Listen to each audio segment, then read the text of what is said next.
Assalamualaikum warahmatullahi wabarakatuh. Di sini kami dari kelompok 4 akan mempresentasikan eh, laporan kami mengenai peran perencanaan pembangunan terhadap inklusivitas aktivitas keagamaan di lingkungan Telkom University. Berikut adalah pembagian-pembagiannya. Di mana yang pertama adalah latar belakang yang akan dibacakan oleh teman saya. Eh, Menurut Lisi Yaningsih menjelaskan bahwa perencanaan pembangunan merupakan satu pengarahan penggunaan sumber-sumber pembangunan yang terbatas adanya untuk mencapai tujuan-tujuan keadaan sosial ekonomi yang lebih baik secara lebih efektif dan efisien. Perencanaan pembangunan pada lingkungan perguruan tinggi tidak jauh dari kebijakan dari perguruan tinggi tersendiri. Nah, selain itu, menurut Nur Fatimah, inklusivitas merupakan sebuah pengakuan dan penghargaan atas eksistensi keberadaan dan keberagaman. Tidak bisa dipungkiri bahwa Telkom University memiliki mahasiswa dari berbagai latar agama yang berbeda. Maka dari itu, dibutuhkan pemahaman mengenai keberagaman ini dari pihak perguruan tinggi.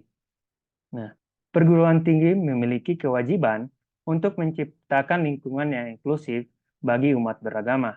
Tempat beribadah yang inklusif bukan hanya berfungsi sebagai tempat melakukan kegiatan agama, namun juga menjadi simbol kerukunan antar agama, serta simbol kebersamaan dalam perbedaan. Maka dari itu, diperlakukan perencanaan pembangunan yang baik dari pihak perguruan tinggi demi meningkatkan inklusivitas aktivitas keagamaan di lingkungan kampus. Dengan adanya perencanaan pembangunan yang baik, perguruan tinggi dapat memberikan dukungan yang maksimal terhadap kebutuhan umat beragama dan sebagai ruang mahasiswa untuk melakukan kegiatan keagamaan sebaik mungkin dan efisien mungkin.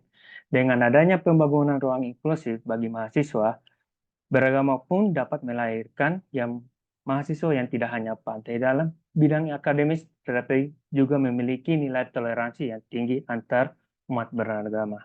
Selanjutnya akan dijelaskan oleh teman saya.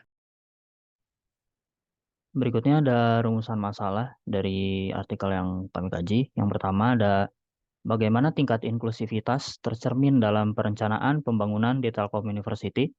Yang kedua ada sejauh mana tingkat keadilan dalam penyediaan fasilitas keagamaan di Telkom University dan bagaimana hal ini mempengaruhi kepuasan dan perkembangan keagamaan mahasiswa.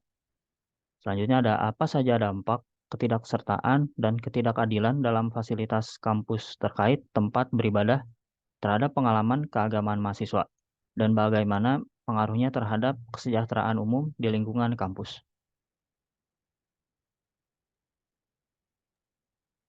Lalu berikutnya ada tujuan.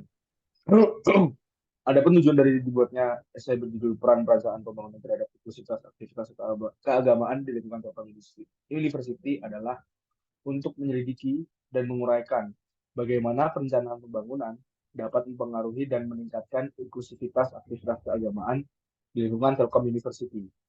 Ini melibatkan analisis terhadap kebijakan, infrastruktur, dan praktik yang diterapkan dalam perencanaan pembangunan kampus untuk memastikan bahwa semua anggota komunitas tanpa memandang latar belakang dapat merasa diakui, dihargai, dan didukung dalam menjalankan praktik mereka.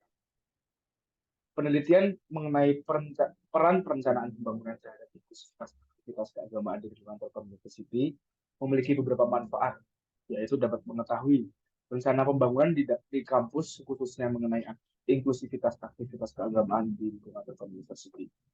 Kemudian pada penelitian ini akan memberikan pemahaman yang lebih mendalam tentang pentingnya fasilitas keagamaan di kampus, termasuk dampaknya terhadap kehidupan mahasiswa dan perkembangan keagamaan.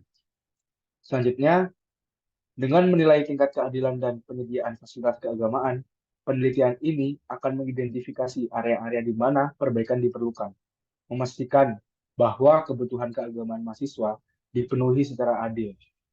Analisis terhadap dampak ketidaksetaraan atau ketidakadilan dalam fasilitas kampus akan membantu memahami pengalaman keagamaan individu dan merumuskan solusi untuk mengurangi ketidakadilan tersebut.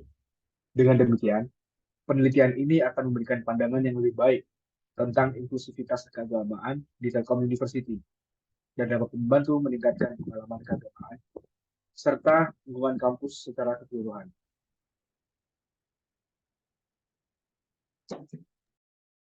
Selanjutnya yaitu pada bab 2, tinjauan literatur. Menurut Winata pada tahun 2023, agama di dalam masyarakat berfungsi sebagai pengatur nilai-nilai moral serta etika kehidupan yang berlaku di lingkungan sekitarnya. Agama dapat mendorong masyarakat untuk menciptakan kesejahteraan sosial bagi komunitasnya melalui ajaran-ajaran mereka.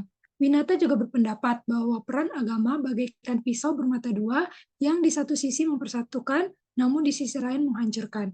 Maka dari itu diperlukannya kerukunan serta toleransi beragama. Kementerian Agama RI pada tahun 2015 menyatakan bahwa salah satu poin penting dari kerukunan umat beragama adalah nuansa kehidupan masyarakat ketika prosesi pendirian rumah ibadah. Menurut Kementerian Agama RI, ada beberapa faktor yang mendukung lancarnya prosesi pendirian rumah ibadah.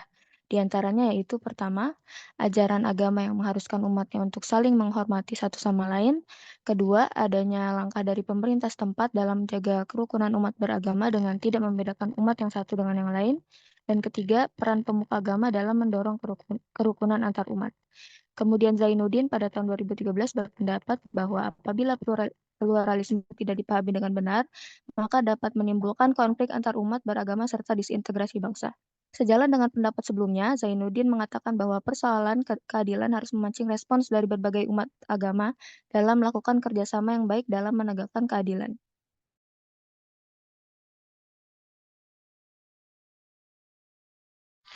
Selanjutnya ada bab 3 yaitu metode penelitian. Metode penelitian yang digunakan dalam studi ini adalah metode pengumpulan survei dan juga metode wawancara. Survei akan dilakukan terhadap mahasiswa Telkom University untuk mengumpulkan data tentang persepsi dan pengalaman mereka terkait dengan penyediaan fasilitas keagamaan di kampus.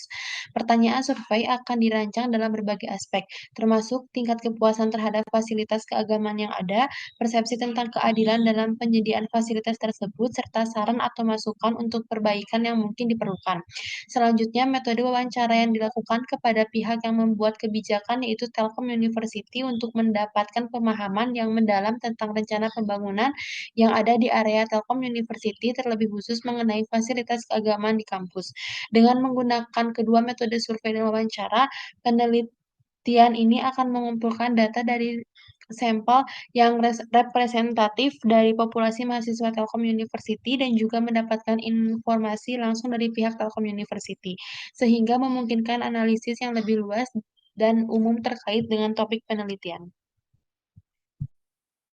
Selanjutnya ada instrumen penelitian. Instrumen penelitian yang digunakan ialah dengan menggunakan penyebaran kuesioner secara online yang dibuat menggunakan Google Form dan juga melakukan wawancara langsung kepada pihak kampus Telkom University dengan menanyakan beberapa pertanyaan mengenai rencana pembangunan di area kampus, khususnya terhadap inklusivitas aktivitas keagamaan di lingkungan Telkom University. Selanjutnya, pada kuesioner juga terdapat beberapa pertanyaan yang dirancang untuk mengumpulkan data terkait peran perencanaan pembangunan terhadap inklusivitas aktivitas keagamaan di lingkungan Telkom University. Selanjutnya ada populasi dan sampel. Populasi pada penelitian ini adalah seluruh mahasiswa Telkom University.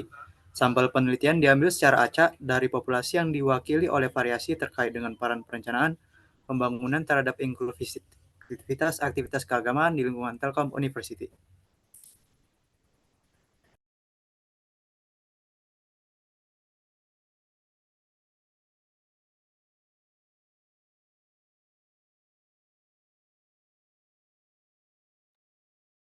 Terima kasih yang sudah menyimak. Sekian presentasi dari kelompok kami. Mohon maaf bila banyak kesalahan dan kekurangan. Kami sudahi. Assalamualaikum warahmatullahi wabarakatuh. Selamat sore.